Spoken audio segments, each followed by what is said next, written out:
Bienvenidas y bienvenidos a esta nueva inmersión en busca de conocimiento. Hoy nos adentramos en un terreno complejo y vital, el sistema educativo mexicano. Lo vamos a examinar a través de la mirada crítica de Arturo Antonio Centeno García en su obra Más allá de las aulas. El título ya nos da una pista, ¿no? El análisis busca ir más allá del espacio físico del salón para entender, las fuerzas que moldean la educación aquí en México. Exactamente. Y es un material que se nota que es producto de una reflexión profunda, de mucha investigación. El autor insiste en que su objetivo no es, digamos, generar polémica por polémica, sino ofrecer una perspectiva analítica, neutra en lo posible. La idea es invitarnos a reflexionar sobre nuestro papel en este sistema. Seamos docentes, estudiantes, padres o simplemente ciudadanos interesados. Y el recorrido es amplio, ¿eh? Va desde las raíces históricas hasta, los desafíos más actuales, el rol del maestro, la globalización, las políticas educativas. Así es. Nuestra tarea hoy será entonces destilar las ideas clave de este análisis.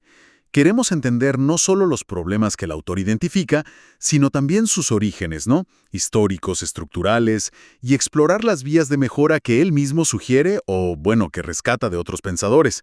Así que ajustemos nuestros lentes críticos y comencemos esta exploración a fondo. La primera parada, creo, es entender de dónde viene el modelo actual de escuela, porque el autor nos recuerda algo que a veces olvidamos.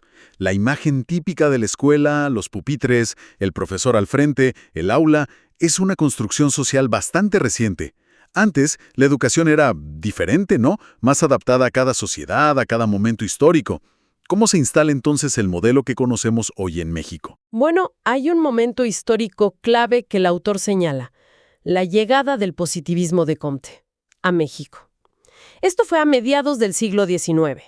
Figuras como Gavino Barreda fueron muy importantes en impulsarlo. La idea central, digamos, era quitarle el control de la educación al clero. Se percibía como algo dogmático, basado en la fe. Y la idea era dárselo al Estado laico. Claro, fundamentarlo en otros principios. Exacto, en libertad, orden y progreso. Reemplazar la espiritualidad con la razón, con la ciencia. Como la base para formar un hombre nuevo, un ciudadano para la modernidad que se quería construir. Es interesante cómo esa filosofía buscaba unificar teoría y práctica. Un ideal educativo potente, ¿no? Pero el autor también es crítico con eso, ¿verdad? Señala que esas ideas positivistas, aunque nacieron con un espíritu modernizador, sí, terminaron sirviendo, o al menos así lo argumenta él, principalmente a los intereses de la burguesía de la época. O sea, consolidaron su poder más que generar una transformación social realmente amplia. Entiendo. Y ligado a esto, el texto también repasa un poco distintas teorías sobre la cultura. Menciona la evolucionista, la difusionista, la funcionalista. Pero lo hace para subrayar algo clave. La educación, sea formal o informal, es el mecanismo principal para transmitir la cultura. Las normas, los valores, ¿cómo entendemos el mundo? Y en ese aprendizaje hace una distinción importante entre educación formal e informal, ¿cierto? Sí, totalmente. Diferencia la educación formal, la de las instituciones con currículum, horarios, certificados, de la informal, esa que absorbemos más espontáneamente, ¿no?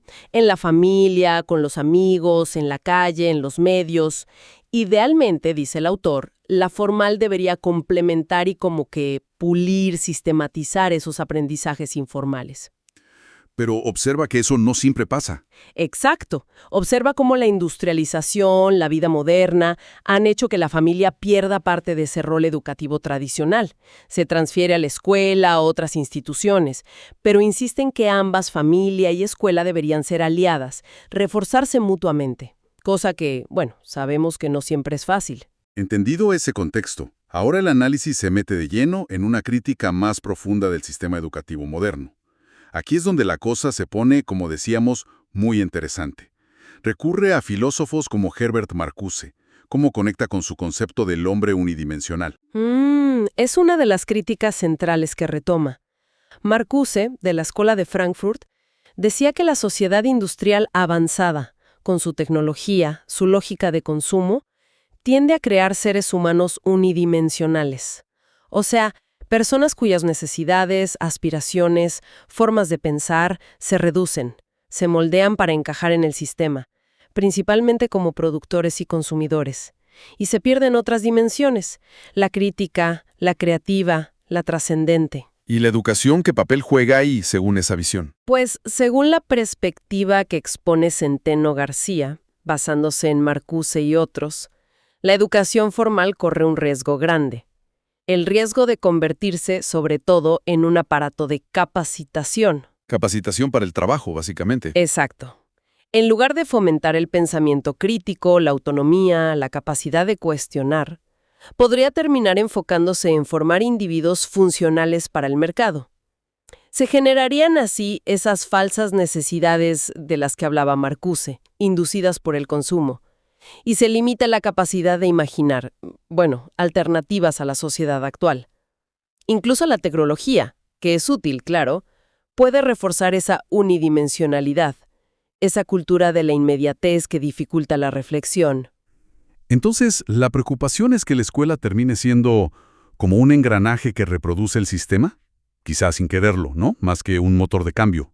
Menciona incluso la figura del maestro que puede volverse siervo del sistema. Justo. Y esa idea conecta con otra crítica muy potente que retome el autor. La educación bancaria, el concepto de Paulo Freire. Ah, claro. El maestro deposita conocimiento.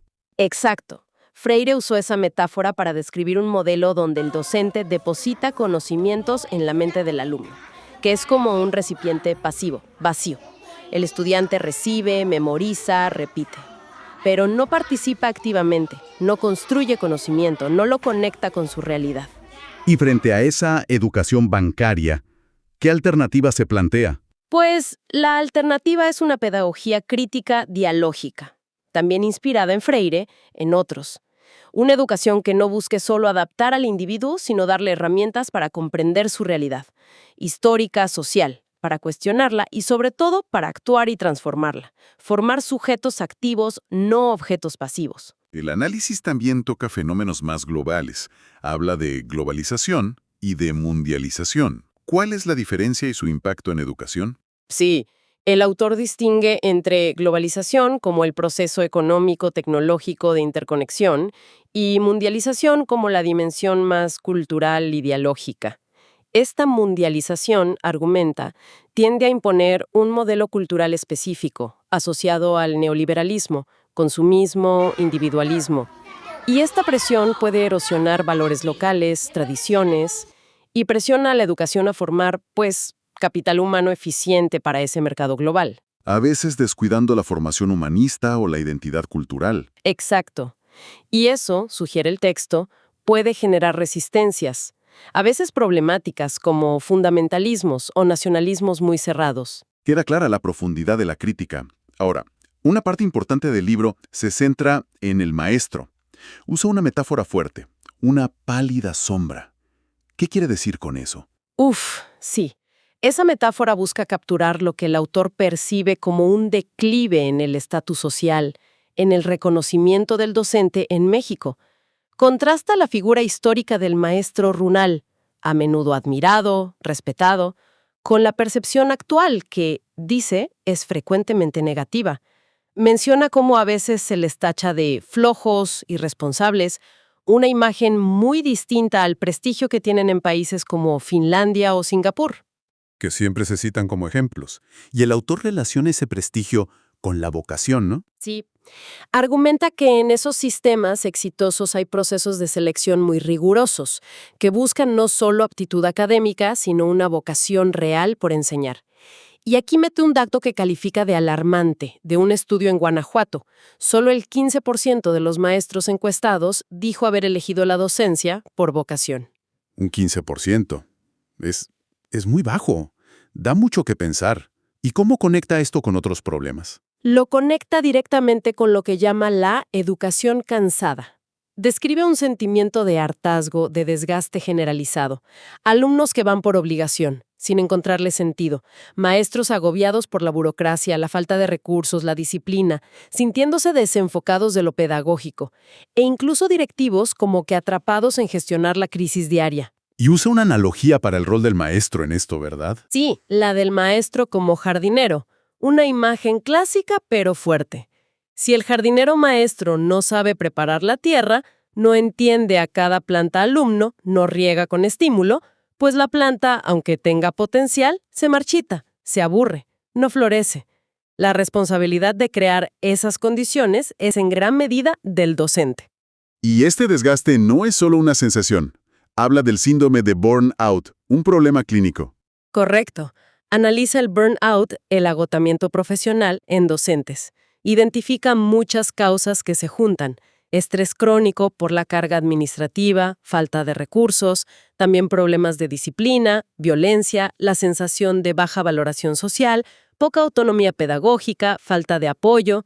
¿Y cómo se manifiesta ese burnout? Cita un modelo conocido. Sí, el de Christina Maslach. Lo describe con 3 componentes. Primero, agotamiento emocional, profundo, sentirse vacío, sin energía. Segundo, despersonalización. Una actitud cínica, distante hacia los alumnos, los colegas, como un escudo. Y tercero, baja realización personal. Sentir que el trabajo ya no tiene sentido, dudar de la propia capacidad. Menciona también que la ansiedad parece afectar más a los jóvenes y la depresión a los de mayor edad en la profesión. ¿Y esa falta de vocación que mencionaba, es causa del burnout o lo empeora? Parece sugerir que actúa más como un factor agravante. Las presiones del sistema, burocracia, falta de recursos, etc., son las causas primarias del estrés. Pero un docente sin una vocación fuerte, sin esa motivación intrínseca, pues es más vulnerable a ese estrés, sucumbe más fácil al burnout. La vocación podría ser como un factor protector, aunque no infalible. Además está la sobrecarga de roles. El maestro hoy es maestro, psicólogo, enfermero, trabajador social. Una locura que contribuye al desgaste. Lo compara con Sísifo, ¿no? Empujando la roca. Exacto, el mito de Sísifo. Empujar la roca cuesta arriba, para que vuelva a caer. Una metáfora de esa labor repetitiva, agotadora, que parece no tener fin ni éxito.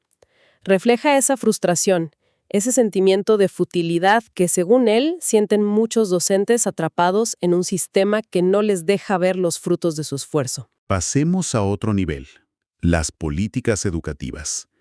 El texto es bastante crítico con las reformas recientes en México y Latinoamérica. Definitivamente. Señala que a pesar de los discursos de mejora, las reformas sucesivas, menciona desde los 90 hasta la de Peña Nieto, los resultados concretos, medidos, por ejemplo, en pruebas como PISA, muestran un panorama, pues, poco alentador para México. Seguimos muy por debajo del promedio OCDE en lectura, matemáticas, ciencias, sin avances significativos. ¿Y a qué lo atribuye? ¿Por qué no funcionan las reformas? Una crítica central es la tendencia a importar modelos de gestión extranjeros, sobre todo los promovidos por OCDE, Banco Mundial. Menciona específicamente la influencia de la nueva gestión pública, la NGP. ¿Qué es eso de la nueva gestión pública y por qué se critica en educación? Bueno, es aplicar principios de la gestión empresarial privada al sector público. Eficiencia, rendición de cuentas, medir resultados, competencia. La crítica es que aplicar esa lógica de mercado así directamente a la educación sin adaptarla al contexto mexicano es problemático. Argumenta que estas políticas, con ese tinte neoliberal, pueden priorizar formar capital humano barato para las empresas por encima del desarrollo integral, crítico, humanista. Se corre el riesgo de mercantilizar la educación. Y otro elemento que señala como un lastre terrible es la corrupción. Sí. La aborda como un mal endémico que daña gravemente al sistema. Critica cómo desvía recursos que deberían llegar a las escuelas. Pone un ejemplo. De $10,000 asignados, quizás solo llegan $2,000 o $3,000 a la escuela por la corrupción en distintos niveles. Y además, cómo la corrupción en la asignación de plazas permite que gente sin vocación ni preparación, pseudoeducadores los llama, ocupen puestos. Y junto a la corrupción, la desigualdad. Sigue siendo una herida abierta. Absolutamente. Subraya las brechas enormes entre lo rural y lo urbano, entre lo público y lo privado. Ahí sugiere, de forma un poco polémica, que las privadas a veces parecen mejores porque dependen de la satisfacción del cliente, del padre que para, aunque eso no garantice mejor pedagogía. Y sobre todo, la dificultad para que los más pobres accedan a educación de calidad que permita movilidad social, a pesar de becas y apoyos que considera insuficientes o mal enfocados. La pandemia y Aprende en Casa solo hicieron más visible esa brecha digital y las desigualdades. Ante este diagnóstico tan complejo y por momentos desalentador, ¿qué propone el autor? ¿Hay alguna luz? ¿Caminos de mejora? Sí, a pesar de la crítica, dedica espacio a plantear propuestas. Primero, insiste en un cambio de paradigma pedagógico. Urge superar la educación bancaria, ir hacia enfoques constructivistas, socioconstructivistas, Vygotsky, Piaget, Freire, y una pedagogía crítica. Poner el énfasis en desarrollar pensamiento superior, análisis crítico, creatividad, resolver problemas y algo clave hoy, aprender a aprender, de forma autónoma. Y eso implica también repensar el propósito mismo de la educación, ¿no? Exacto. Critica la visión reduccionista de la teoría del capital humano, que ve la educación solo como inversión económica individual. Propone recuperar una visión más amplia, humanista, buscar el desarrollo multidimensional, intelectual, emocional, social, ético, y el fin último no debe ser solo el beneficio individual, sino el bienestar colectivo, una sociedad más justa. Y para lograr eso el docente es clave otra vez. ¿Qué propone para su formación? Considera que la transformación pasa sí o sí por dignificar y fortalecer la profesión docente. Implica mejorar la selección inicial, atraer a gente con vocación real, reformar la formación inicial en las normales y universidades. Critica que la investigación se deje para el final. Debe ser un eje desde el principio. Más práctica, más análisis de casos y garantizar formación continua, pertinente, actualizada, que sirva en el aula, no solo cursos para cumplir. Menciona incluso la necesidad de que dominen inglés por la investigación que se publica en ese idioma. Y además del docente, el liderazgo escolar, el director. Sí, subraya su importancia crucial. No debe ser un mero administrador, sino un líder pedagógico, comunitario, un mediador entre el sistema y la escuela, manteniendo un tenso equilibrio. Debe crear un clima escolar positivo, apoyar al personal, protegerlo de la burocracia excesiva, tomar decisiones basadas en la filosofía de la escuela, en las necesidades reales.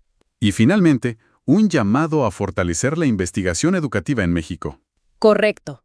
Critica la escasez de investigadores y recursos para esto, comparado con otros países. Propone que la investigación parta de los problemas reales del aula, investigación-acción, etnografía educativa, y crucial, que los hallazgos de esa investigación informen las políticas, y no al revés. Defiende la humildad de la ciencia. Reconocer que el conocimiento educativo siempre está en construcción es falible. Hemos recorrido un análisis denso, sin duda, pero muy revelador del sistema educativo mexicano, según lo ve Arturo Centeno García. Vimos cómo la historia, las teorías, la economía global, las políticas, las dinámicas humanas, todo se entrelaza de forma compleja y genera los desafíos que vemos. Así es, nos deja una visión crítica profunda. Un sistema que, desde su perspectiva, a menudo parece reproducir desigualdades más que mitigarlas. Un sistema que desgasta a sus docentes por muchos factores y que, influenciado por lógicas de mercado, corre el riesgo de priorizar la adaptación al mercado sobre el desarrollo humano integral y el pensamiento crítico. Y lo preocupante es que a pesar de tantas reformas, los avances medibles parecen limitados. Entonces, ¿con qué reflexión nos quedamos? Quizás la pregunta fundamental que subyace a todo esto y que nos deja pensando es sobre esa tensión en el propósito de la educación. ¿Está la escuela para adaptar a las nuevas generaciones a la sociedad como es? ¿O su misión más profunda es darles herramientas para cuestionarla y, bueno, quizás transformarla? Y si aceptamos que las políticas actuales, las estructuras, las prácticas, no están logrando ni cerrar brechas ni fomentar esa capacidad crítica y transformadora, entonces la pregunta es, ¿dónde está la verdadera palanca de cambio? ¿En la vocación individual? ¿En el esfuerzo heroico del maestro? ¿En la acción colectiva del magisterio? ¿Necesitamos una reinvención filosófica más radical sobre qué es educar hoy? ¿O la respuesta es, pues, una combinación compleja de todo eso, que aún está por construirse? Sin duda, una cuestión abierta, que invita a seguir pensando. Y a actuar, claro.